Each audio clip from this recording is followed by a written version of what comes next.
Hello everyone, I am Frazelma and I'm teaching parents.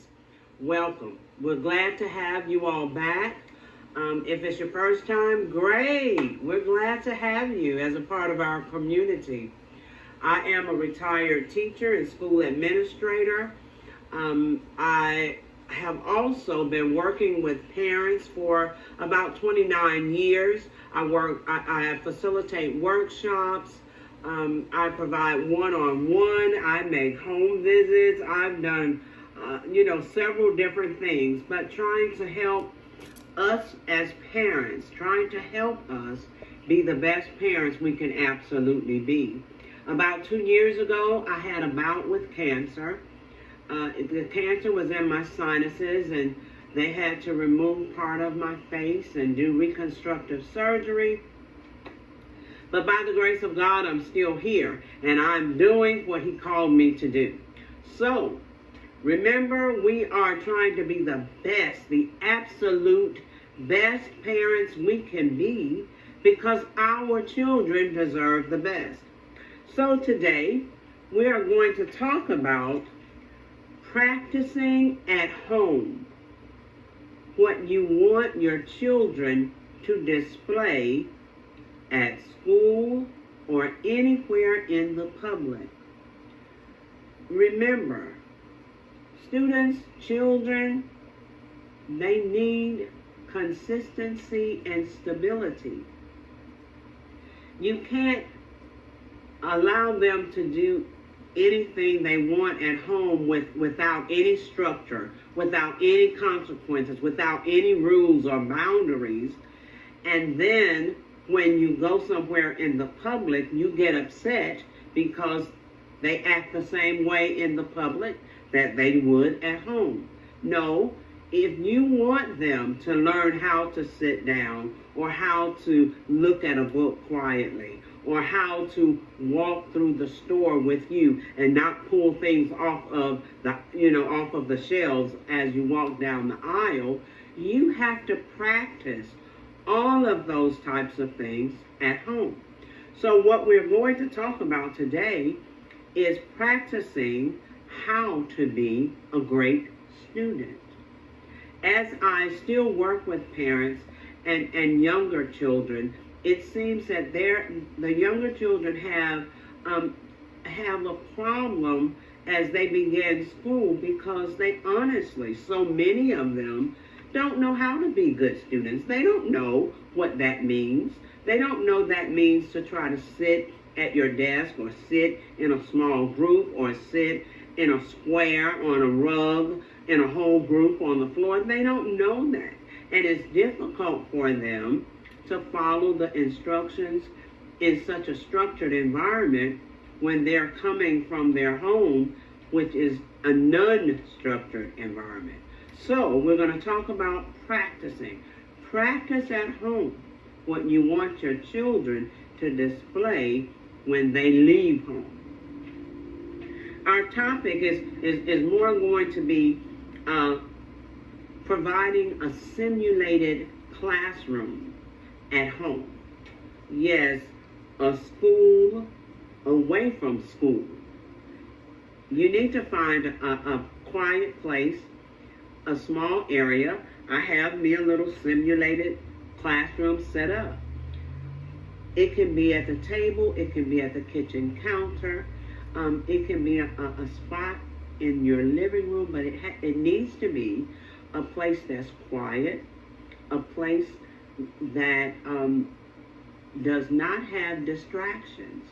So it's not going to be where the TV is on, and it's not going to be where somebody is playing a video game right across the room from them or right next to them. No, you're trying to teach them how to focus at school. So it has to be a quiet place. The TV needs to be off. Some students can work fine if the music is turned down low, but what happens is they tend to get distracted. So much so, they'll sing the words to the song or get up and dance or, what have you, and they still lose focus. So you have to be careful about that. Usually, when your child gets home from school, there should be a routine. We've talked about routines before. So there should be a routine.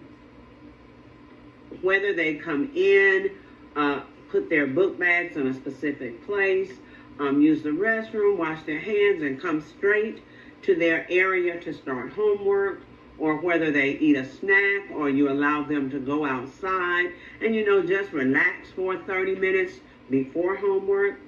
All of that is up to you. But once they sit in their simulated classroom, there are some things, some rules that they need to follow. One of them would be, it's a quiet place. That's not the place where they're going to just blurt out and just say things and just keep talking. And that's not the place where you are going to allow others in the house to keep talking to them. That's a quiet time. If they have homework, this is when they will do their homework. So you need to be sure you have pencils, that they are sharpened.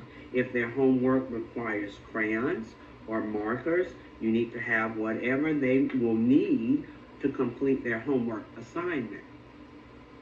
In this quiet place, you are teaching your child how to be a good student. If this is their routine at home every day, imagine how they're going to be at school. They'll already know, they'll already be prepared for a structured environment at school. Sometimes, especially younger children, the teachers will send a packet of homework home. It is maybe 1 or 2 worksheets per day for that week. And so the child will do whatever is assigned on Monday, and the parent is to sign it. And then same thing for Tuesday or Wednesday, Thursday. And some of them do that even on Fridays. Others choose not. But even if your child has finished their homework, does that really mean, parents, that they have no homework? No, it doesn't. Because our children need to practice on their skills. Now, you as a parent, you already know their weaknesses and their strengths, their academic weaknesses and their strengths. You know if they're really good with math, or if they're really good with reading, or if science is their thing, or if history, social studies is the thing they enjoy. You already know that. They really need to practice on the weak area. So if the weak area is reading, they need to practice that. If it's math, they need to practice that. Whether the teacher has given them homework or not, parent, you are their first teacher. You are to provide homework for them.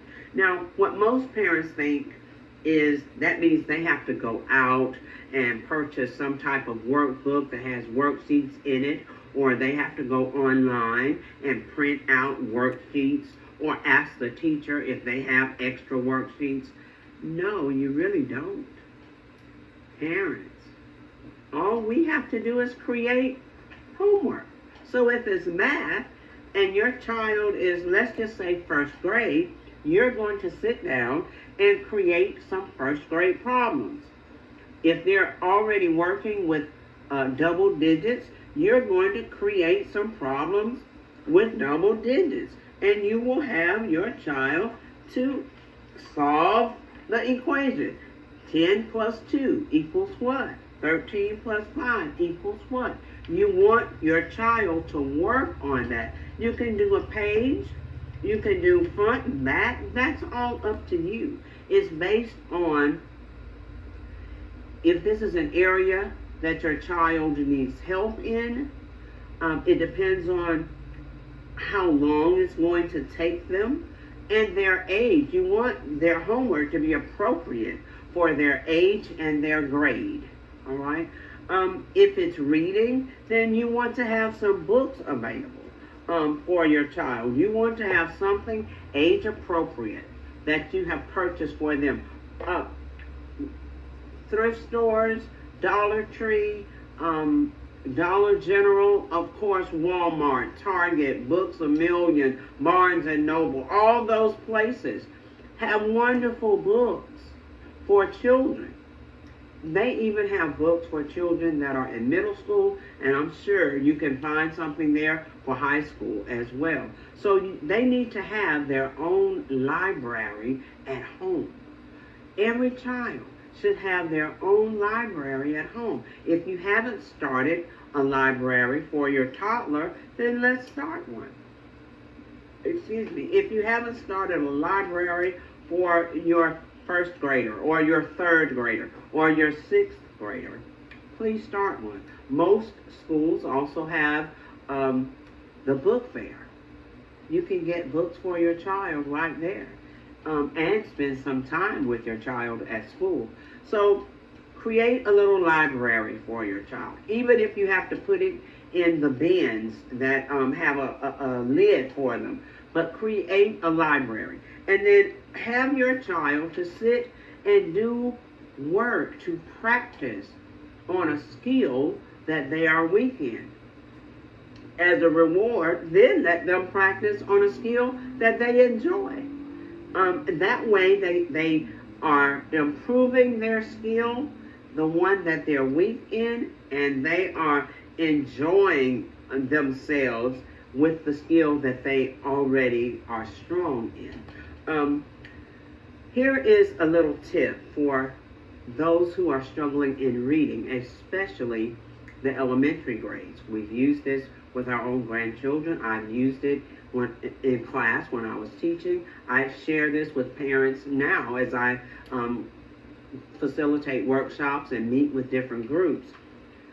A good way to help children be more familiar with words is to buy flashcards. If you don't have flashcards, I took some old sheets of paper that I normally would have thrown away, and I cut them or tore them into fourths and just created me some little cards.